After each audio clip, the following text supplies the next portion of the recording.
ನಮಸ್ಕಾರ ಸ್ನೇಹಿತರೆ, ಖಡಕ್ ಸ್ಟೋರಿಗೆ ಆತ್ಮೀಯ ಸ್ವಾಗತ. ಸ್ನೇಹಿತರೆ, ಒಮ್ಮೆ ನಿಮ್ಮ ಮನೆಯ ಅಂಗಳವನ್ನು ಅಥವಾ ಬಾಲ್ಕನಿಯನ್ನು ನೋಡಿ. ಅಲ್ಲಿರುವ ತುಳಸಿ ಗಿಡ ಹಚ್ಚ ಹಸಿರಾಗಿ ನಗುತ್ತಿದೆಯೇ? ಅಥವಾ ಎಷ್ಟೇ ನೀರು ಸುರಿದರೂ, ಎಷ್ಟೇ ಗೊಬ್ಬರ ಹಾಕಿದರೂ ದಿನೇ ದಿನೇ ಸೊರಗಿ ಹೋಗುತ್ತಿದೆಯೇ? ಭಾರತೀಯ ಸಂಸ್ಕೃತಿಯಲ್ಲಿ ಒಂದು ಮಾತಿದೆ, ಯಾವ ಮನೆಯಲ್ಲಿ ತುಳಸಿ ನಳನಳಿಸುತ್ತಾ ಬೆಳೆದಿರುತ್ತಾಳೋ ಆ ಮನೆಯಲ್ಲಿ ದಾರಿದ್ರ್ಯ ಎಂಬುದು ಸುಳಿಯುವುದೇ ಇಲ್ಲ, ಅಲ್ಲಿ ಸಾಕ್ಷಾತ್ ವೈಕುಂಠವೇ ನೆಲೆಸಿರುತ್ತದೆ ಎಂದು ನಮ್ಮ ಶಾಸ್ತ್ರಗಳು ಹೇಳುತ್ತವೆ. ತುಳಸಿ ಕೇವಲ ಒಂದು ಗಿಡವಲ್ಲ, ಅದು ನಿಮ್ಮ ಮನೆಯ ಆಧ್ಯಾತ್ಮಿಕ ಸ್ಥಿತಿಯ ಥರ್ಮಾಮೀಟರ್ ಇದ್ದಂತೆ. ಆದರೆ ಇತ್ತೀಚಿನ ದಿನಗಳಲ್ಲಿ 100ರಲ್ಲಿ 90 ಮನೆಗಳಲ್ಲಿ ಕಾಡುತ್ತಿರುವ ವಿಚಿತ್ರ ಸಮಸ್ಯೆ ಎಂದರೆ ತುಳಸಿ ಗಿಡ ಪದೇ ಪದೇ ಒಣಗಿ ಹೋಗುವುದು. ನೀವು ಹೊಸ ಗಿಡ ತಂದು ನೆಡುತ್ತೀರಿ, ಆದರೆ ಕೆಲವೇ ದಿನಗಳಲ್ಲಿ ಎಲೆಗಳು ಕಪ್ಪಾಗುತ್ತವೆ, ಉದುರಿ ಹೋಗುತ್ತವೆ. ನಿಮಗೆ ಗೊತ್ತೇ, ತುಳಸಿ ಗಿಡ ಒಣಗುತ್ತಿದೆ ಎಂದರೆ ಅದು ಕೇವಲ ಹವಾಮಾನದ ಬದಲಾವಣೆಯಲ್ಲ. ಪುರಾತನ ಗ್ರಂಥಗಳ ಪ್ರಕಾರ ಮನೆಗೆ ಎದುರಾಗುತ್ತಿರುವ ಯಾವುದೋ ಒಂದು ದೊಡ್ಡ ಗಂಡಾಂತರವನ್ನು ಅಥವಾ ಕೆಟ್ಟ ದೃಷ್ಟಿಯನ್ನು ಆ ತಾಯಿ ತಾನೇ ಹೀರಿಕೊಂಡು ನಿಮ್ಮನ್ನು ರಕ್ಷಿಸಲು ಬಲಿಯಾಗುತ್ತಿದ್ದಾಳೆ ಎಂದರ್ಥ. ಆದರೆ ಎಚ್ಚರ, ಕೆಲವು ಬಾರಿ ಇದು ನಮ್ಮ ತಪ್ಪುಗಳಿಂದಲೂ ಆಗಿರಬಹುದು. ನಾವು ತಿಳಿಯದೆ ಮಾಡುವ ಚಿಕ್ಕ ತಪ್ಪುಗಳು ಸಾಕ್ಷಾತ್ ಮಹಾವಿಷ್ಣುವಿನ ಕೋಪಕ್ಕೆ ಕಾರಣವಾಗಬಹುದು. ಇವತ್ತಿನ ಈ ವಿಡಿಯೋದಲ್ಲಿ ತುಳಸಿ ಮಾತೆಯ ಕಣ್ಣೀರಿನ ಕಥೆ ಮತ್ತು ಅವಳು ಒಣಗಲು ಕಾರಣವಾಗುವ ಆ 4 ಭಯಾನಕ ತಪ್ಪುಗಳನ್ನು ಆಳವಾಗಿ ತಿಳಿಯೋಣ. ವಿಡಿಯೋ ಕೊನೆಯಲ್ಲಿ ನಾನು ಹೇಳುವ ಪರಿಹಾರವನ್ನು ಮಾಡಿದರೆ ಒಣಗಿದ ಕಡ್ಡಿಯಲ್ಲೂ ಚಿಗುರು ಮೂಡುವುದು ಖಂಡಿತ. ಬನ್ನಿ, ಓಂ ನಮೋ ಭಗವತೆ ವಾಸುದೇವಾಯ ಎನ್ನುತ್ತಾ ಪ್ರಾರಂಭಿಸೋಣ. ನಮ್ಮ ಋಷಿಮುನಿಗಳು ಯಾವಾಗಲೂ ಕಾಡಿಗೆ ಹೋಗಿ ತಪಸ್ಸು ಮಾಡುತ್ತಿದ್ದರು ಹೊರತು ಚಿನ್ನದ ಅರಮನೆಯಲ್ಲ. ಯಾಕೆ ಎಂದು ಎಂದಾದರೂ ಯೋಚಿಸಿದ್ದೀರಾ? ಯಾಕೆಂದರೆ ಮರಗಳಿಗೆ ಮನುಷ್ಯನ ಆಲೋಚನೆಗಳನ್ನು ಮತ್ತು ಆರಾವನ್ನು ಶುದ್ಧೀಕರಿಸುವ ಅದ್ಭುತ ಶಕ್ತಿ ಇದೆ. ನೀವಿದನ್ನು ಗಮನಿಸಿರಬಹುದು. ನೀವು ತುಂಬಾ ದುಃಖದಲ್ಲಿದ್ದಾಗ, ಒತ್ತಡದಲ್ಲಿದ್ದಾಗ ಅಥವಾ ಜೀವನವೇ ಬೇಡ ಎನ್ನಿಸಿದಾಗ ಯಾವುದಾದರೂ ಒಂದು ದೊಡ್ಡ ಮರದ ಕೆಳಗೆ ಅಥವಾ ತೋಟದಲ್ಲಿ ಕೇವಲ 5 ನಿಮಿಷ ಕಣ್ಮುಚ್ಚಿ ಕುಳಿತುಕೊಳ್ಳಿ. ಎಂತಹದೇ ಒತ್ತಡವಿದ್ದರೂ ಮನಸ್ಸು ಹಗುರವಾಗುತ್ತದೆ, ಶಾಂತಿ ಸಿಗುತ್ತದೆ. ಇದು ಹೇಗೆ ಸಾಧ್ಯ? ವಿಜ್ಞಾನ ಹೇಳುತ್ತದೆ, ಮರಗಳು ಆಮ್ಲಜನಕ ನೀಡುತ್ತವೆ, ಅದರಿಂದ ಮೆದುಳು ಶಾಂತವಾಗುತ್ತದೆ ಎಂದು. ಆದರೆ ಆಧ್ಯಾತ್ಮ ಹೇಳುತ್ತದೆ, ಅದು ಆ ಮರದ ಅನುವೇದನೆ. ಪ್ರತಿಯೊಂದು ಗಿಡಕ್ಕೂ ಜೀವವಿದೆ, ಸ್ಪಂದಿಸುವ ಗುಣವಿದೆ. ಭಾರತದ ಶ್ರೇಷ್ಠ ವಿಜ್ಞಾನಿ ಜಗದೀಶ್ ಚಂದ್ರ ಬೋಸ್ ಅವರು ಜಗತ್ತಿಗೆ ಒಂದು ಸತ್ಯವನ್ನು ಸಾಬೀತು ಮಾಡಿದರು. ಗಿಡಗಳಿಗೆ ಕೇವಲ ಜೀವ ಮಾತ್ರವಲ್ಲ, ಅವುಗಳಿಗೆ ನೋವು, ನಲಿವು, ಭಯ ಮತ್ತು ಪ್ರೀತಿಯ ಭಾವನೆಗಳು ಇವೆ ಎಂದು ಕ್ರೆಸ್ಕೋಗ್ರಾಫ್ ಯಂತ್ರದ ಮೂಲಕ ತೋರಿಸಿಕೊಟ್ಟರು. ನೀವು ಪ್ರೀತಿಯಿಂದ ಮಾತನಾಡಿಸಿದರೆ ಗಿಡಗಳು ವೇಗವಾಗಿ ಬೆಳೆಯುತ್ತವೆ. ನೀವು ಬೈದರೆ ಅಥವಾ ಮನೆಯಲ್ಲಿ ಜಗಳವಾಡಿದರೆ ಅವು ಬಾಡಿ ಹೋಗುತ್ತವೆ. ಹೀಗಿರುವಾಗ ಸಾಕ್ಷಾತ್ ಮಹಾಲಕ್ಷ್ಮಿಯ ಸ್ವರೂಪವಾದ ತುಳಸಿ ನಿಮ್ಮ ಮನೆಯಲ್ಲಿದ್ದರೆ ಅವಳ ಶಕ್ತಿ ಎಷ್ಟು ಪ್ರಬಲವಾಗಿರಬಹುದು ಊಹಿಸಿ. ಒಂದು ತುಳಸಿ ಗಿಡವನ್ನು ಬೆಳೆಸುವುದೆಂದರೆ 10 ಮಕ್ಕಳನ್ನು ಸಾಕಿ ಸಲಹಿದಷ್ಟು ಪುಣ್ಯ ಎಂದು ನಮ್ಮ ಹಿರಿಯರು ಸುಮ್ಮನೆ ಹೇಳಿಲ್ಲ. ತುಳಸಿ ಗಿಡದ ಮಹತ್ವ ತಿಳಿಯಬೇಕಾದರೆ ಅವಳ ತ್ಯಾಗದ ಕಥೆಯನ್ನು ನಾವು ತಿಳಿಯಲೇಬೇಕು. ಇದು ಕೇವಲ ಕಥೆಯಲ್ಲ, ಭಕ್ತಿಯ ಪರಾಕಾಷ್ಠೆ. ಹಿಂದೆ ಬೃಂದಾ ಎಂಬ ಪರಮ ಪತಿವ್ರತೆ ಇದ್ದಳು.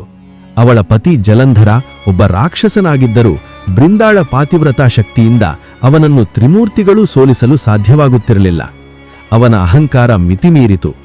ಆಗ ದೇವತೆಗಳ ಕೋರಿಕೆಯ ಮೇರೆಗೆ ಧರ್ಮವನ್ನು ಉಳಿಸಲು ಸಾಕ್ಷಾತ್ ಮಹಾವಿಷ್ಣುವೇ ಒಂದು ಕಠಿಣ ನಿರ್ಧಾರ ತೆಗೆದುಕೊಳ್ಳಬೇಕಾಯಿತು. ವಿಷ್ಣುವು ಜಲಂಧರನ ರೂಪಧರಿಸಿ ಬೃಂದಾಳ ಪಾತಿವ್ರತ್ಯವನ್ನು ಭಂಗ ಮಾಡುತ್ತಾನೆ. ಇದರಿಂದ ಜಲಂಧರನ ಶಕ್ತಿ ಕುಂದಿ ಯುದ್ಧದಲ್ಲಿ ಮರಣ ಹೊಂದುತ್ತಾನೆ. ಯಾವಾಗ ಬೃಂದಾಳಿಗೆ ಸತ್ಯ ತಿಳಿಯಿತೋ ಅವಳು ಕುಸಿದು ಹೋದಳು. ತಾನು ಯಾರನ್ನು ದೇವರೆಂದು ಹಗಲು ರಾತ್ರಿ ಪೂಜಿಸಿದಳೋ ಅದೇ ವಿಷ್ಣು ತನಗೆ ಮೋಸ ಮಾಡಿದನೆಂದು ತಿಳಿದು ಅವಳು ರೋಧಿಸುತ್ತಾಳೆ. ಆಗ ಕೋಪದಿಂದ ಅವಳು ವಿಷ್ಣುವಿಗೆ ಶಾಪ ಕೊಡುತ್ತಾಳೆ, ನನ್ನ ಮನಸ್ಸನ್ನು ಕಲ್ಲು ಮಾಡಿದ ನೀನು ಕಲ್ಲಾಗಿ ಹೋಗು ಎಂದು. ಅಲ್ಲಿಯೇ ಬೃಂದ ಅಗ್ನಿಪ್ರವೇಶ ಮಾಡುತ್ತಾಳೆ. ಅವಳ ಬೂದಿಯಿಂದ ಒಂದು ಪವಿತ್ರ ಗಿಡ ಹುಟ್ಟುತ್ತದೆ, ಅದೇ ತುಳಸಿ. ಇಲ್ಲಿ ಒಂದು ಸೋಜಿಗವಿದೆ ನೋಡಿ. ಬೃಂದಾಳ ಶಾಪದಿಂದ ವಿಷ್ಣು ಕಲ್ಲಾದ. ಆ ಕಲ್ಲೇ ಇಂದಿಗೂ ನಾವು ಪೂಜಿಸುವ ಸಾಲಿಗರಾಮ. ವಿಷ್ಣುವು ಆ ಶಾಪವನ್ನು ಪ್ರೀತಿಯಿಂದ ಸ್ವೀಕರಿಸಿ ಒಂದು ಮಾತು ಹೇಳುತ್ತಾನೆ, ಬೃಂದ, ನಿನ್ನ ಪಾವಿತ್ರ್ಯತೆಗೆ ನಾನು ಸೋತಿದ್ದೇನೆ. ಜಗತ್ತಿನಲ್ಲಿ ಎಲ್ಲಿಯವರೆಗೆ ತುಳಸಿ ಇರುತ್ತಾಳೋ ಅಲ್ಲಿ ನಾನು ಸಾಲಿಗರಾಮ ರೂಪದಲ್ಲಿ ಅವಳ ಕಾಲಬಳಿಯೇ ಇರುತ್ತೇನೆ. ತುಳಸಿ ದಳವಿಲ್ಲದೆ ನಾನು ಯಾವ ಪೂಜೆಯನ್ನು ಎಷ್ಟೇ ಬಂಗಾರವಿಟ್ಟರೂ ಸ್ವೀಕರಿಸುವುದಿಲ್ಲ. ನೋಡಿ ಎಂತಹ ಬಾಂಧವ್ಯ! ಇಂದಿಗೂ ತುಳಸಿ ಗಿಡದ ಬುಡದಲ್ಲಿ ಸಾಲಿಗರಾಮ ಇಡುವುದು ಗಂಡ ಹೆಂಡತಿಯ ಸಂಬಂಧಕ್ಕೆ ಅಲ್ಲ, ಅದು ಭಕ್ತ ಮತ್ತು ಭಗವಂತನ ಬಿಡಿಸಲಾರದ ಪ್ರೇಮದ ಸಂಕೇತ. ಇಂತಹ ದೈವಿಕ ಶಕ್ತಿಯುಳ್ಳ ತುಳಸಿ ನಿಮ್ಮ ಮನೆಯಲ್ಲಿದ್ದಾಗ ನೀವು ಮಾಡುವ ಕೆಲವು ತಪ್ಪುಗಳಿಂದ ಅವಳಿಗೆ ನೋವಾದರೆ ಅವಳು ಒಣಗದೆ ಇನ್ನೇನಾಗುತ್ತಾಳೆ? ಈಗ ವಿಷಯದ ತಿರುಳಿಗೆ ಬರೋಣ. ತುಳಸಿ ಏಕೆ ಒಣಗುತ್ತಾಳೆ? ಒಂದು ಕಾರಣ, ನಿಮ್ಮ ಮನೆಗೆ ಯಾರಾದರೂ ಅಸೂಯೆಯಿಂದ ನೋಡಿದಾಗ ಅಥವಾ ನಕಾರಾತ್ಮಕ ಶಕ್ತಿ ಪ್ರವೇಶಿಸಲು ಪ್ರಯತ್ನಿಸಿದಾಗ ಬಾಗಿಲಲ್ಲೇ ಇರುವ ತುಳಸಿ ಆ ವಿಷವನ್ನು ತಾನು ಹೀರಿಕೊಂಡು ತಾನು ಒಣಗಿ ಹೋಗಿ ನಿಮ್ಮನ್ನು ರಕ್ಷಿಸಲು ಬಲಿಯಾಗುತ್ತಿದ್ದಾಳೆ ಎಂದರ್ಥ. ತಪ್ಪು 1, ನೀರಿನ ನಿರ್ವಹಣೆಯಲ್ಲಿ ಅಸಡ್ಡೆ. ತುಳಸಿ ಗಿಡಕ್ಕೆ ನೀರು ಹಾಕುವುದು ಕೂಡ ಒಂದು ಪೂಜೆ. ಆದರೆ ಅನೇಕರು ಏನು ಮಾಡುತ್ತಾರೆ? ಸ್ನಾನ ಮಾಡದೆಯೇ ಅಥವಾ ಬಾಯಲ್ಲಿ ಏನನ್ನೋ ಜಗಿಯುತ್ತಾ ಎಂಜಿಲು ಕೈಯಲ್ಲಿ ನೀರು ಹಾಕುತ್ತಾರೆ. ಇನ್ನು ಕೆಲವರು ಅಯ್ಯೋ ಗಿಡ ಒಣಗುತ್ತದೆ ಎಂದು ಅತಿಯಾದ ಪ್ರೀತಿಯಿಂದ ಪಾಟ್ ತುಂಬಿ ಹರಿಯುವಷ್ಟು ನೀರು ಹಾಕುತ್ತಾರೆ.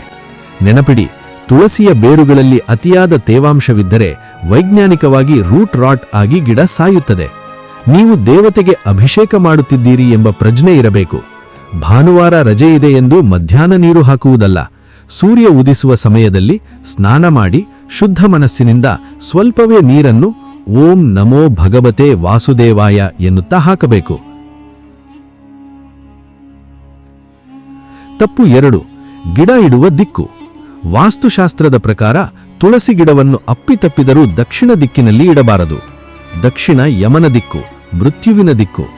ಆ ದಿಕ್ಕಿನಲ್ಲಿ ತುಳಸಿಯನ್ನು ಇಟ್ಟರೆ ಅವಳು ಒಣಗುವುದಲ್ಲದೆ ಮನೆಯ ಯಜಮಾನನಿಗೆ ಆರ್ಥಿಕ ನಷ್ಟಗಳು, ಆರೋಗ್ಯ ಸಮಸ್ಯೆಗಳು ಬರುತ್ತವೆ.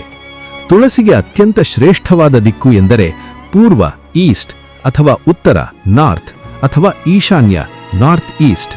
ಮತ್ತು ಮುಖ್ಯವಾಗಿ ನೀವು ಅಪಾರ್ಟ್ಮೆಂಟ್ನಲ್ಲಿದ್ದು ಬಾಲ್ಕನಿಯಲ್ಲಿ ನೆರಳಿರುವ ಜಾಗದಲ್ಲಿ ಗಿಡ ಇಟ್ಟರೆ ಅಲ್ಲಿ ಪ್ರಾಣಶಕ್ತಿ ಇರುವುದಿಲ್ಲ. ತುಳಸಿಗೆ ಸೂರ್ಯನ ಬೆಳಕು ಬೇಕೇ ಬೇಕು.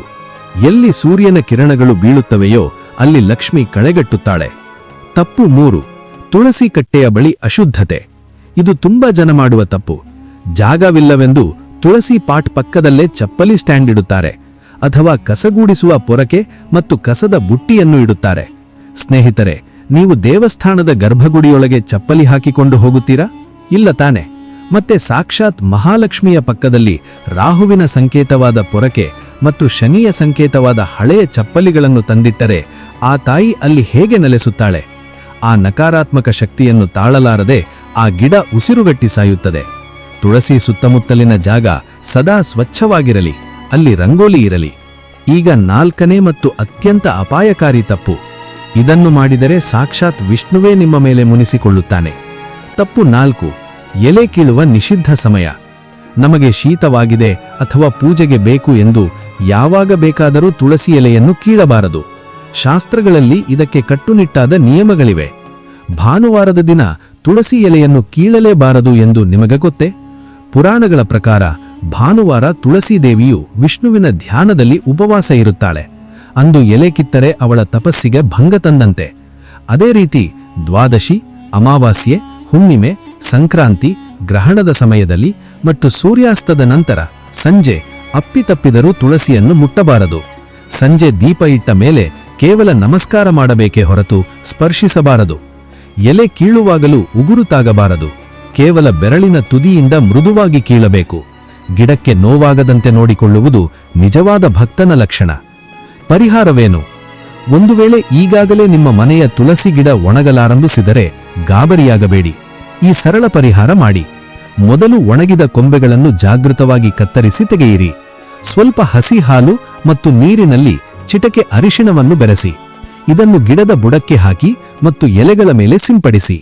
ವೈಜ್ಞಾನಿಕವಾಗಿ ಅರಿಶಿಣವು ಕೀಟನಾಶಕ ಮತ್ತು ರೋಗ ನಿರೋಧಕ ಶಕ್ತಿ ನೀಡುತ್ತದೆ. ಹಸಿ ಹಾಲು ಗಿಡಕ್ಕೆ ಬೇಕಾದ ಪೋಷಕಾಂಶ ನೀಡುತ್ತದೆ. ಆಧ್ಯಾತ್ಮಿಕವಾಗಿ ಹಾಲು ಚಂದ್ರನ ಕಾರಕ, ಅದು ಶಾಂತಿಯನ್ನು ನೀಡುತ್ತದೆ. ಎಲ್ಲಕ್ಕಿಂತ ಮುಖ್ಯವಾಗಿ ಒಂದು ಶುದ್ಧ ತುಪ್ಪದ ದೀಪವನ್ನು ಹಚ್ಚಿ ತುಳಸಿ ಕಟ್ಟೆಯ ಬಳಿ ಕುಳಿತು ಮನಪೂರ್ವಕವಾಗಿ ಕ್ಷಮೆ ಕೇಳಿ. ಹೇ ತಾಯಿ, ತಿಳಿಯದೆ ಮಾಡಿದ ತಪ್ಪಿನಿಂದ ನೀನು ಬಾಡುತ್ತಿದ್ದೀಯಾ, ನನ್ನ ಅಪರಾಧವನ್ನು ಮನ್ನಿಸು, ಮತ್ತೆ ಕಳೆಗಟ್ಟಿ ನನ್ನ ಮನೆಯನ್ನು ಬೆಳಗು ಎಂದು ಪ್ರಾರ್ಥಿಸಿ.